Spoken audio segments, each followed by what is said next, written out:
আচ্ছা, একটা কথা বলো তো, আমরা কি কোনোদিন ভেবে দেখেছি আমাদের পায়ের নিচেরই মাটি যদি একদিন শেষ হয়ে যায় তবে আমরা কোথায় দাঁড়াবো?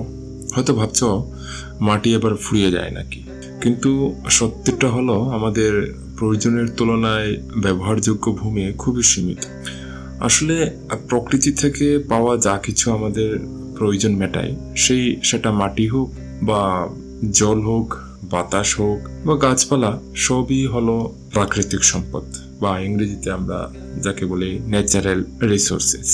তো আজকের ভিডিওতে আমরা উন্মোচন করব আমাদের জীবনের প্রধান আধার, এই ভূমি সম্পদের এমন কিছু রহস্য যা ক্লাস 8-এর বইয়ে থাকলেও হয়তো তোমরা খেয়াল করোনি। পরবর্তী টপিকে আমরা জল সম্পদের উপর আলোচনা করব, তবে আজকের ভিডিওতে আমরা প্রাধান্য দেব ভূমি সম্পদের।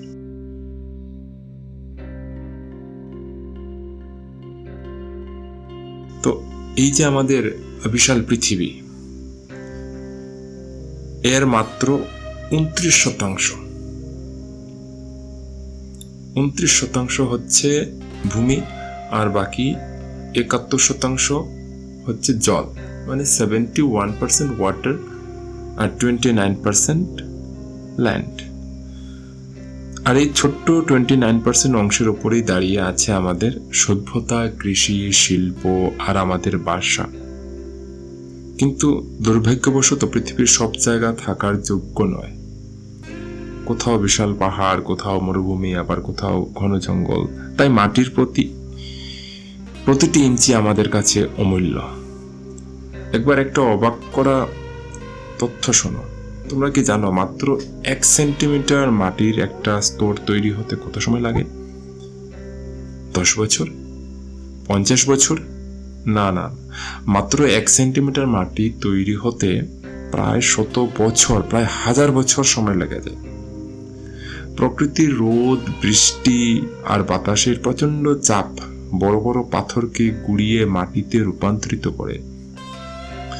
তাই যখন আমরা মাটি দূষিত করি বা গাছ কেটে মাটিকে নোংরা করি, আমরা 1000 বছরের প্রকৃতির পরিশ্রমকে নষ্ট করি।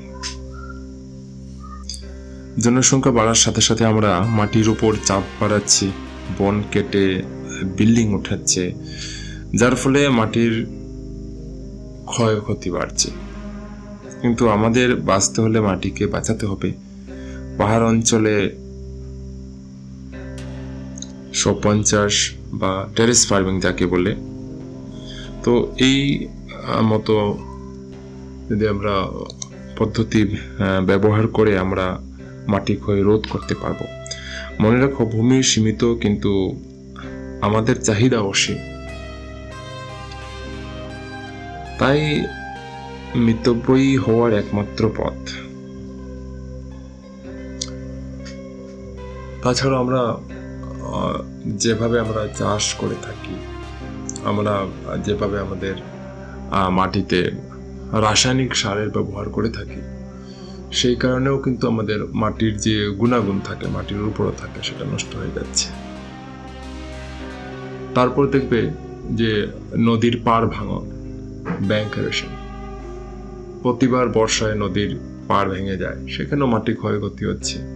তারপর বর্ষাকালে দেখবে ল্যান্ডস্লাইড হচ্ছে, মানে পাহাড়ের মাটি ধসে পড়ছে, সেটাও মাটি অপচয় হচ্ছে, মাটির ধ্বংস হচ্ছে। তো ইনি হচ্ছেন সাদগুরু। উনি 1992-তে একটা ঈশা ফাউন্ডেশন বলে উনি স্থাপন করেছিলেন। তার মূল লক্ষ্য হচ্ছে যে সেভ সয়েল। উনি মাটির সংরক্ষণ করতে চাইছেন।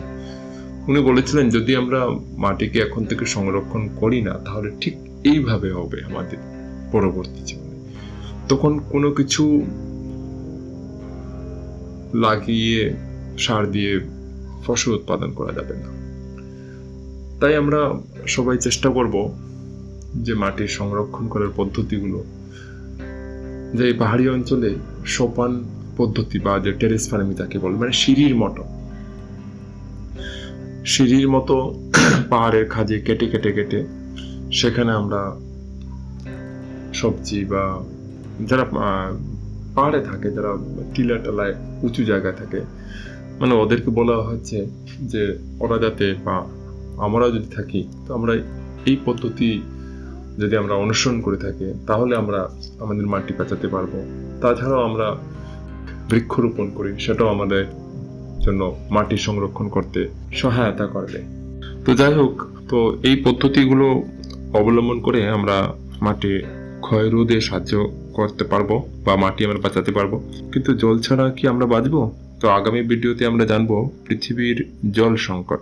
ভিডিওটা ভালো লাগলে তোমাদের বন্ধুদের সাথে শেয়ার করো। দেখা হচ্ছে আমাদের পরের ভিডিওতে। ধন্যবাদ।